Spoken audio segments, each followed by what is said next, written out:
মঙ্গলবার মধ্যপ্রাচ্যের ৩টি দেশে ৪ দিনের সফরে যাচ্ছেন মার্কিন যুক্তরাষ্ট্রের প্রেসিডেন্ট ডোনাল্ড ট্রাম্প। এই সফরে সৌদি আরব, কাতার ও সংযুক্ত আরব আমিরাতে একাধিক বৈঠকে যোগ দেবেন তিনি। এরই মধ্যে মধ্যপ্রাচ্য সফরের উদ্দেশ্যে যাত্রা শুরু করেছেন ট্রাম্প। সফরের প্রথম দিনে সৌদি আরব যাচ্ছেন মার্কিন প্রেসিডেন্ট। দেশটিতে $1 ট্রিলিয়ন বিনিয়োগ অর্জনের আশা করছেন ট্রাম্প। এরপর কাতার ও আরব আমিরাতেও সফর করবেন তিনি। 3 দেশে সফর করলেও মধ্যপ্রাচ্যের সবচেয়ে ঘনিষ্ঠ বন্ধু দেশ ইসরায়েলে যাবেন না মার্কিন প্রেসিডেন্ট। ট্রাম্প প্রশাসনের কাছে উপসাগরীয় অঞ্চল অর্থনৈতিকভাবে যে গুরুত্বপূর্ণ তা তার এ সফরের মধ্য দিয়ে আবারও স্পষ্ট হলো।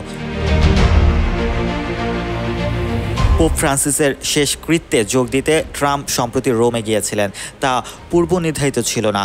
তাই সৌদি আরবের মাধ্যমে দ্বিতীয় দফার প্রেসিডেন্ট মেয়াদে তার প্রথম আনুষ্ঠানিক বিদেশ সফর শুরু হলো।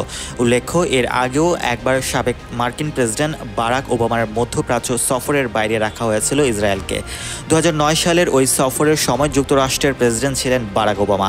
তখন সদ্য ক্ষমতায় ফিরে আসা প্রধানমন্ত্রী বেঞ্জামিন নেতানিয়াহুর সাথে প্রেসিডেন্ট ওবামার দেখা না করার সিদ্ধান্তকে অপমান হিসেবে দেখা হয়েছিল।